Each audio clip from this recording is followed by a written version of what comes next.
Le titre de ce livre, Études sur les prophéties, il est écrit par le bien-aimé frère Marc. Le bien-aimé frère Marc, nous sommes présentement à la grande première partie de ce livre, chapitre 5 de cette grande première partie, suite, chapitre 5, suite. Mais il n'y a pas encore de souffle en eux.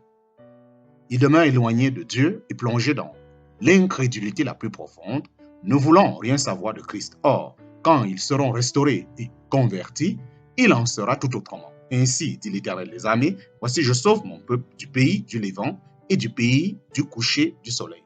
Et je les amènerai et ils demeureront au milieu de Jérusalem et ils seront mon peuple et moi je serai leur Dieu en vérité et en justice. En parenthèse, Zacharie chapitre 8, verset 7 à 8.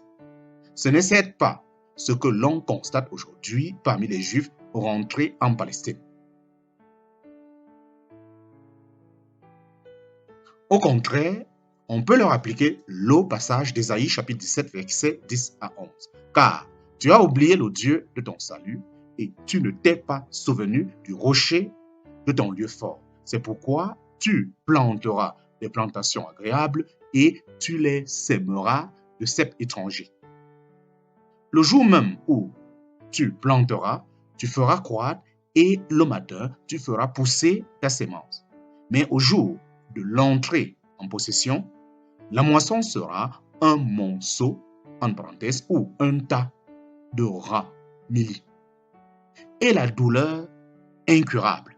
La fin de ce passage nous fait entrevoir les châtiments qui atteindront bientôt ce peuple rebelle. Mais auparavant, il continuera à retourner en Palestine et les habitants du monde sont rendus attentifs à ce fait étonnant. Vous tous habitants du monde et vous qui demeurez sur la terre, quand l'étendard sera élevé sur les montagnes, voyez, et quand la trompette sonnera, écoutez. Ésaïe chapitre 18, verset 3. L'étendard qu'on lève et la trompette qui sonne sont des signaux de départ. Ce passage fait donc manifestement allusion au début du retour d'Israël en Palestine, événement annoncé selon la parole il y a plus d'un siècle par nos précieux frères et auxquels nous assistons. Combien cela doit affermir en chacun de nous l'attente du retour du Seigneur. En effet, ces faits nous montrent avec une évidence éclatante que nous nous acheminons rapidement vers la fin du temps de la grâce qui sera clos par la venue du Seigneur. Que ceux qui ne le connaissent pas encore comme leur sauveur s'empressent donc de venir à lui aujourd'hui tels qu'ils sont et d'accepter le salut qu'il leur offre gratuitement. Pour cela, il suffit de croire en lui, car lui-même a dit, en vérité, je vous dis, celui qui croit en moi a la vie éternelle. En parenthèse, Jean chapitre 6, versets 47 à 48. Et je ne mettrai point dehors celui qui vient à moi. Grand 2, petit 2, chapitre 5, petit 3, la première partie de ce livre, la non-intervention de l'Éternel. La non-intervention de l'Éternel. La parole tient d'ailleurs à préciser que lors de cette première phase du retour d'Israël, auquel nous assistons depuis quelques années, Dieu n'interviendra pas, en parenthèse, sauf bien entendu par sa providence, comme il le fait à l'égard de tous les hommes. En effet, nous lisons en Ésaïe chapitre 18, verset 4, « Car ainsi m'a dit l'Éternel, je resterai tranquille et je regarderai de ma demeure comme une chaleur sereine sur la verdure, comme une nuée de rosée dans la chaleur de la moisson. » C'est bien ce que nous constatons aujourd'hui. Dieu reste apparemment impassible et regarde de sa demeure ce rassemblement d'hommes, de femmes et d'enfants venant de tous les pays du monde et qui s'efforcent de reconstruire leur foyer national détruit il y a 19 siècles. Cette chaleur sereine sur la verdure est sans doute une image de la période actuelle où règne l'apparente tranquillité précédant l'effroyable tempête des jugements qui, après le retour de Christ, s'abattront sur les Juifs rentrant en Palestine et soumis à l'Antichrist. Le Seigneur Jésus lui-même a dit « Mais apprenez du figuier la parabole qu'il vous offre. Quand déjà son rameau est tendre et qu'il pousse des feuilles, vous connaissez que l'été est proche. Demain aussi, vous, quand vous verrez toutes ces choses, sachez que cela est proche. Sachez que cela est proche à la porte. En parenthèse, Matthieu chapitre 24, versets 32 à 33. Le figuier est l'image d'Israël. Pendant des siècles, le tronc de ce peuple était comme mort. Aujourd'hui, nous voyons ces rameaux bourgeonner et pousser des feuilles, ce qui nous annonce que l'été est proche, c'est-à-dire que le Seigneur est à la porte. Bientôt, Dieu interviendra avec puissance pour ramener son peuple dans le pays de ses pères, comme nous le verrons dans la troisième partie de ce travail. Ces événements auxquels nous assistons ne constituent qu'un début. C'est le simple bourgeonnement du figuier auquel succédera l'épanouissement vigoureux et complet de toutes les feuilles, puis, après l'épreuve, l'apparition des fruits que Dieu a attendus en vain durant les siècles de sa patience envers son peuple. Nous avons résumé ainsi l'histoire d'Israël jusqu'au retour du Seigneur. Nous examinerons plus loin les prophéties relatives à la détresse de Jacob et à sa conversion immédiatement avant l'établissement du millénium. Puis nous retrouverons encore ce peuple lorsque nous étudierons le règne millénaire durant lequel il sera appelé à jouer un rôle de premier plan sous le sceptre de Christ. Grand 2 de ce livre, sous 2, petit 6, appendice. Grand 2 de ce livre, sous 2, petit 6, appendice. Nous n'avons pas voulu mêler des détails profanes au récit biblique se rapportant à l'histoire passée ou prophétique d'Israël. Cependant, nous pensons que cela intéressera nos lecteurs de connaître d'une manière plus détaillée les événements qui se sont produits en Palestine ces dernières années. Aperçu historique. De tout temps, les Juifs ont gardé la nostalgie de leur patrie et déjà au XIXe siècle, un certain nombre s'y établit, réunis à Bâle en 1897 sur l'initiative de Théodore Herzl, promoteur du sionisme. Le premier congrès sioniste proclama le droit du peuple juif de reconstituer un État en Palestine. Ce droit fut confirmé le 2 novembre 1917 par Lord Balfour, ministre des Affaires étrangères du gouvernement britannique, ainsi que dans le mandat que la Société des Nations confia à l'Angleterre sur la Palestine en 1922. Le 29 novembre 1947, l'Assemblée générale des Nations unies adopta une résolution recommandant l'établissement d'un État juif et enjoignant aux nations qui occupaient la Palestine de mettre tout en œuvre à cet effet. À la fin du XIXe siècle, on comptait déjà 20 colonies agricoles juives en Palestine.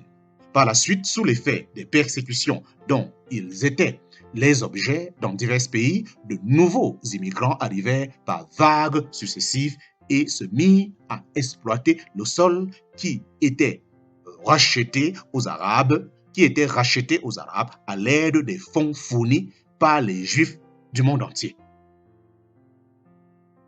En 1914, la population israélite comptait 85 000 âmes reparties en 50 centres, dont plus de 40 colonies agricoles.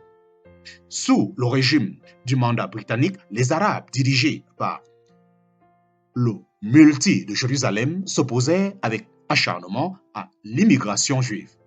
Il en résulta des troubles sanglants que les Anglais furent incapables de réprimer. Voulant se concilier la faveur des États arabes, détenteurs des puits de pétrole, le gouvernement britannique capitula toujours plus devant leurs exigences et finit par restreindre sévèrement l'immigration et l'achat des terres par les colons juifs. En parenthèse, livre blanc de 1939. Après la Seconde Guerre mondiale, les Anglais décidèrent de maintenir en vigueur ces restrictions et contingentèrent strictement l'immigration. Il en résulta de nouvelles violences de part et d'autre et des drames d'autres plus lamentables qu'ils concernaient les plus souvent des gens ayant passé de longues années dans les camps de concentration. Pour finir, le gouvernement britannique résilia le mandat sur la Palestine et laissa à l'Organisation des Nations Unies le soin de régler la question. Le 29 novembre 1947, l'ONU se prononça pour le partage de la Palestine en un État juif et un État arabe, Jérusalem devant recevoir un statut international. Mais les Arabes refusèrent de se soumettre à cette décision et se livrèrent une fois de plus à des actes terroristes, mettant le pays à feu et à sang. En quelques jours, la Palestine fut plongée dans une anarchie complète.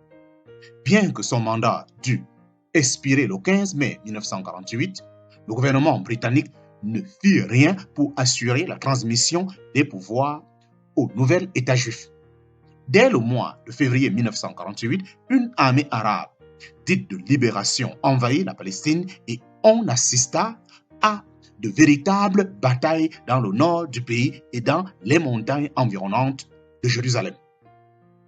L'armée juive, composée de volontaires peu nombreux mais courageux et bien entraînés, résista vaillamment et parvint à occuper certaines régions. Le 14 mai 1948, veille de l'échange du mandat britannique, l'État d'Israël fut proclamé. Aussitôt, des troupes régulières d'Égypte, de Jordanie, de Syrie, du Liban et d'Irak envahirent la Palestine par le nord, l'est et le sud. Les gouvernements de ces pays avaient, au préalable, recommandé aux Arabes de Palestine de se réfugier dans les États voisins, afin de faciliter leur opération militaire.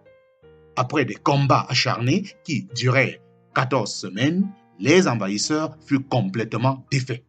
Seule la Jordanie parvint à occuper une partie de l'ancienne Palestine et à s'assurer la possession de la vieille ville de Jérusalem. Des conventions de cessez-le-feu furent conclues à plusieurs reprises sous les auspices des Nations Unies. Mais elles furent chaque fois violées par les Arabes qui, chaque fois aussi, subirent une nouvelle défaite. Pour finir, des armistices furent signés de février à juillet 1949 avec les États agresseurs excepté l'Irak. Ces conventions prévoyaient expressément qu'elles seraient remplacées par des traités de paix, mais en dépit des efforts d'Israël, ce but n'a pu être atteint jusqu'ici. Au contraire, les Arabes continuèrent à proclamer hautement qu'ils anéantiraient Israël dès que leur puissance militaire le leur permettrait. Ils décrétèrent la guerre économique contre lui, boycottant ses produits et toutes les entreprises qui font du commerce avec lui, interdisant le canal de Suez à tous les bateaux transportant des marchandises provenant d'Israël ou qui lui sont destinées. En outre, l'Égypte bloqua l'accès au port d'Eliat dans le golfe Akiba. Ces mesures s'accompagnaient d'une intense propagande destinée à entretenir la haine du monde arabe envers Israël. Coups de main, actes de sabotage, assassinats se multiplièrent. Pour finir, l'Égypte, la Syrie et l'Arabie saoudite concluent un pacte militaire auquel la Jordanie adhéra en mai 1956. Armée et instruite par l'URSS, les troupes égyptiennes se concentraient dans la presqu'île du Sinaï avec l'intention d'envahir le nouveau Israël par le sud-ouest du pays.